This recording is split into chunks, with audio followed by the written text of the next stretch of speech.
Olá, meus amigos e amigas, sejam bem-vindos. Eu sou Tony Lima e esse é o Apostasia Pod. E no episódio de hoje nós vamos falar sobre algo bem interessante, né? Vamos falar sobre Maria e seus dois maridos, vamos assim dizer. É isso mesmo que vocês ouviram. Eu estou afirmando aqui que, de acordo com discursos dos profetas mórmons, inclusive esse discurso foi proferido por Brigham Young, Maria, mãe de Jesus, ela tinha dois maridos, não era apenas José. E aí eu vou ler um trecho do discurso para que a gente possa ter uma noção exata do que eu vou falar e o que vocês vão ouvir. Esse é um discurso de Brigham Young, conhecido como Efeitos Benéficos da Poligamia. Isso foi proferido em Salt Lake City, né? No dia 19 de agosto de 1866. Então essa era a visão do pessoal lá. Era a revelação que Deus ele tinha dado a Brigham Young de que Maria de fato tinha dois maridos. Eu já vi falar dentro da nossa dramaturgia, Dona Flor e seus dois maridos, né?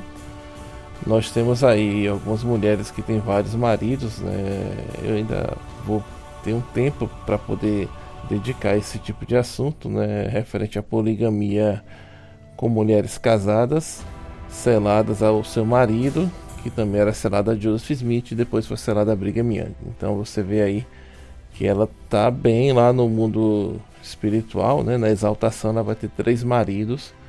Isso se o marido dela for exaltado, né? Porque Brigham Young e Joseph Smith com certeza serão.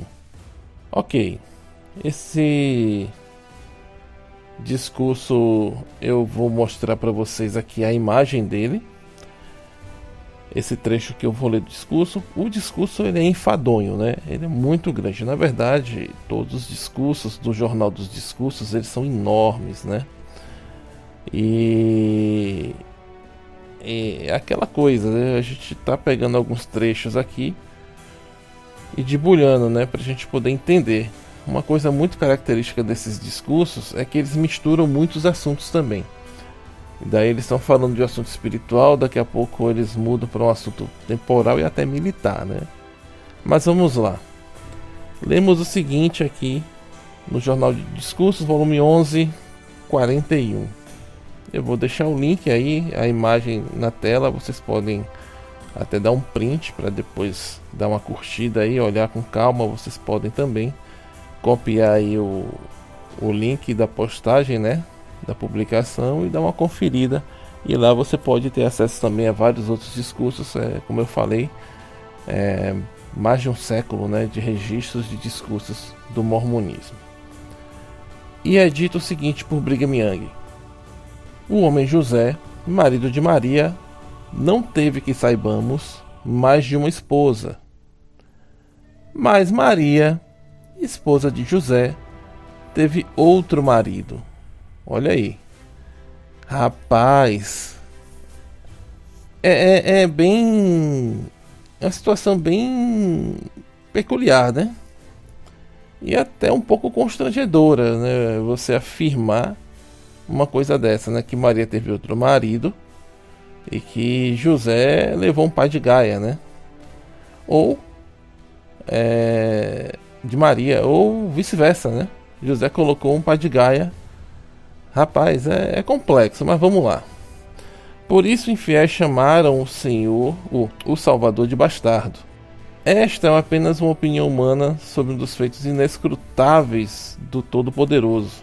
Aquele mesmo bebê que foi embalado na manjedoura foi gerado não por José, marido de Maria, mas por outro ser.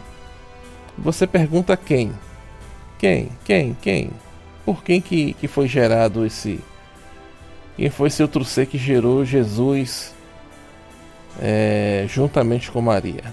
E ele responde: ele foi gerado por Deus, nosso Pai Celestial. Eles afirmam aqui que Deus é o outro marido de Maria. E isso acaba sendo um pouco estranho, né? Mas, pelo que nós sabemos, Deus ele é polígamo, e dentro desse contexto que o mormonismo apresenta, de fato, Maria é contada como uma das esposas plurais de Deus. E por isso ele veio aqui e teve a liberdade de ter relação sexual com Maria, para que ela pudesse engravidar de Jesus antes de José, porque ela ainda era virgem, né? Então ele inaugurou Maria, vamos assim dizer. Deus, ele veio aqui e teve relação com Maria, que já era sua esposa. E aí, cara, cria uma situação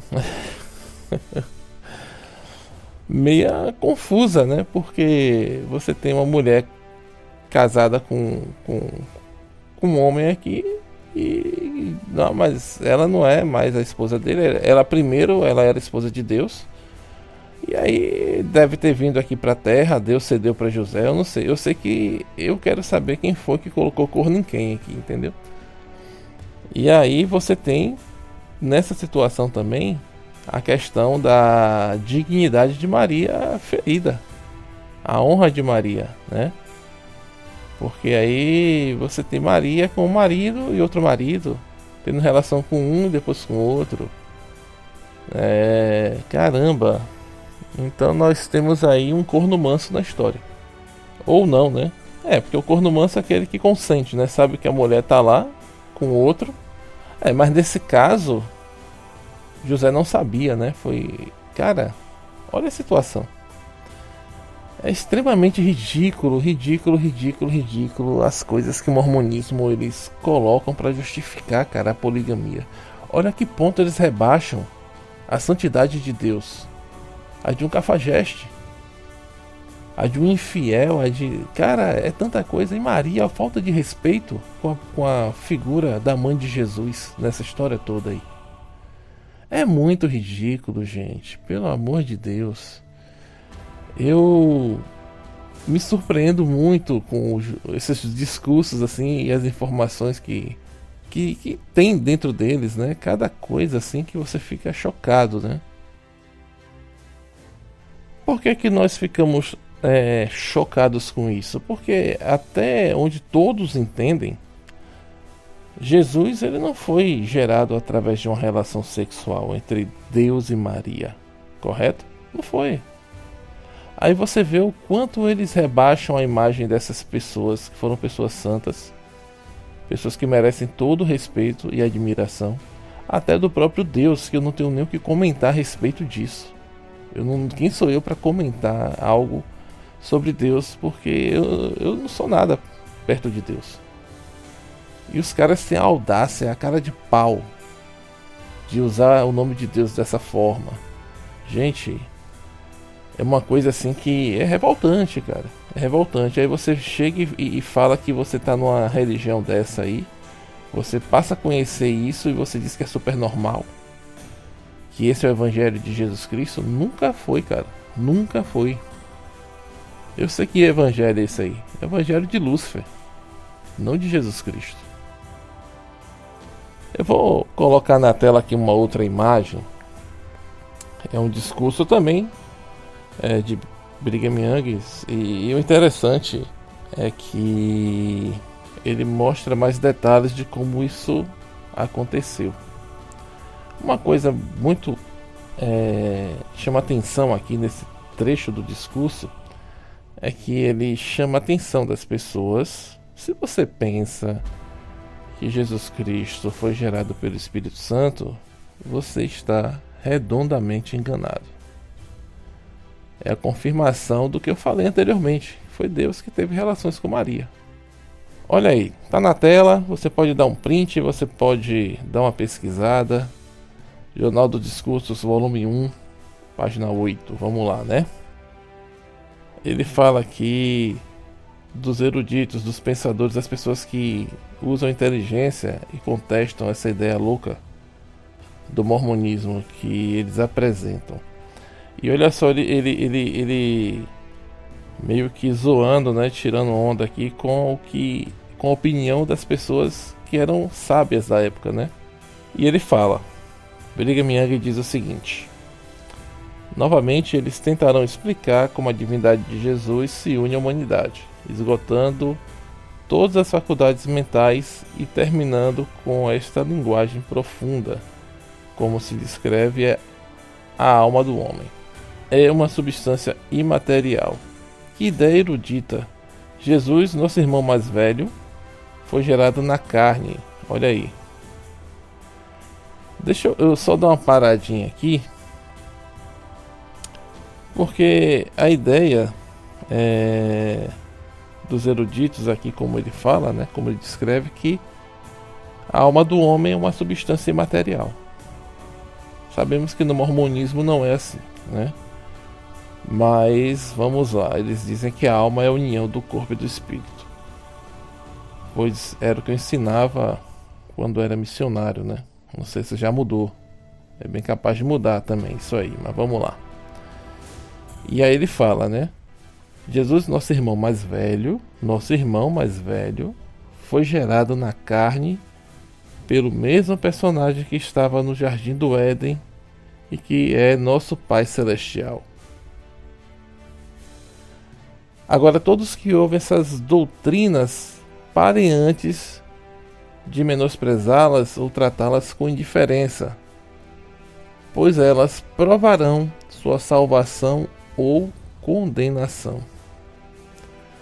Aí aqui nós temos duas situações, né? Aqui ele fala que Jesus ele foi gerado na carne, ou seja, através de uma relação sexual de fato, pelo mesmo personagem que estava no Jardim do Éden. Aí você para e pensa que é nosso Pai Celestial, né? Aí você para e pensa, esse personagem é Deus, ele apareceu no Jardim do Éden para gerar Adão e Eva e tal. Aí você imagina que ainda é Deus. Eu vou seguir, depois eu vou voltar para esse ponto. E aí ele dá uma certa ameaça aqui, né? Como sempre, dentro do mormonismo, sempre tem que ter uma ameaça, colocar um medo, um terror na galera, né? E ele fala que todos aqueles que menosprezarem, né, ou tratar com indiferença isso que ele está falando, né, essa doutrina, eles podem custar até a sua própria salvação ou condenação. Ou você crê para ter salvação, ou se você menospreza vai ter condenação, porque ele diz aqui que elas provarão sua salvação ou condenação. Tem que ter o terror, tem que ter o terrorismo, tem que deixar a galera com medo, tem que ter aquela pressão psicológica, faz parte do isso não mudou, até hoje é isso aí. Continuando, ele afirma o seguinte: apresentei-lhes alguns pontos importantes sobre este assunto, mas ainda há muito a ser contado. Olha aí, então tem muito mais caroço nesse angu. E aí agora ele diz o seguinte: agora lembre-se, de agora em diante e para sempre, de que Jesus Cristo não foi gerado pelo Espírito Santo. É isso mesmo, Jesus ele não foi gerado pelo Espírito Santo. Eu vou parar por aqui. Se vocês quiserem continuar, vocês podem ler, o link está aí, Jornal de Discurso, ou journalofdiscursos.com, é o volume 1, página 8, você encontra essa escritura inspirada maravilhosa. Gente, é maravilhoso demais a doutrina mórmon. Nada contraditório, nada, zero aberração, não tem aberração nenhuma aqui. Até porque quando nós vemos, nossa, quando nós vemos, né, dentro da história, dentro de tudo que nós conhecemos, dentro de vários outros livros da Bíblia que falam e confirmam a verdade, né, de que Jesus Cristo ele foi criado, ele foi gerado pelo Espírito Santo. E quando nós vemos que a criação, o Pai, pelo poder da palavra, ele pode criar qualquer coisa, e ele cria várias coisas pelo poder só da palavra. O cara abre a boca para falar que não foi o Espírito Santo, que Deus ele teve que vir aqui, que teve que pegar Maria, que era uma de suas esposas do seu harém, né? Uma das suas esposas plurais, que ele tem. E aí ele teve que consumar o fato aqui. E a partir Maria engravidou de Jesus. E a partir daí a história segue. Cara, eu nunca vi tanta baboseira. Eu nunca vi tanta heresia em um discurso. E olha que a cada discurso que a gente vai lendo, a gente vamos percebendo e vendo muita coisa, né? Mas isso aqui é heresia demais, gente. Quer dizer, até que não. Meus amigos e amigas, eu vou ficando por aqui. Para que não fique muito grande o episódio, né? Não fique maçante. E no próximo episódio eu vou continuar a falar a partir desse ponto aqui. Desse discurso, quando ele fala que Jesus, nosso irmão mais velho, foi gerado na carne pelo mesmo personagem que estava no Jardim do Éden, que é nosso Pai Celestial. Eu vou dar um spoiler aqui, e ele deixa claro que o Pai Celestial dos Mormons é nada mais, nada menos do que Adão. Então Adão é o Deus do mormonismo. Eu vou ficar por aqui e vou continuar no próximo episódio. Nós nos vemos na próxima. Excelente dia e semana para todos. Até mais.